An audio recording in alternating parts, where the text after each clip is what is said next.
Hello everyone, myself Likhitha baby from first year CSC, startup company name G3S, product present name Bulb, product proposal name Smart Bulb.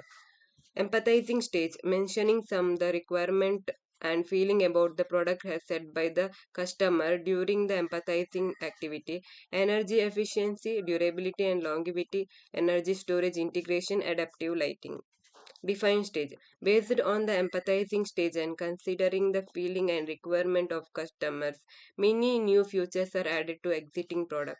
Exiting product name bulb, futuristic product name smart bulb. Ideate. Some of the additional features to be added are mentioned here. Energy efficiency, continued advancement of LED technology to make bulbs more efficient, durability and longevity, improvement in the lifespan of bulbs making them last even longer before needing replacement.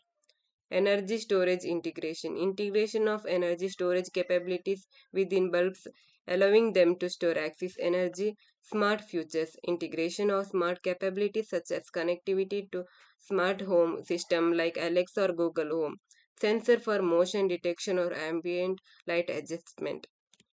Prototype. In prototype stage, in the real working model has to be manufactured due to time constraint. The mentor advised to draw a sketch. The sketch is given below. Testing. I request the viewers of presentation video to comment your opinion to satisfy the testing stage. Thank you. Hello everyone, myself Likhitha baby from first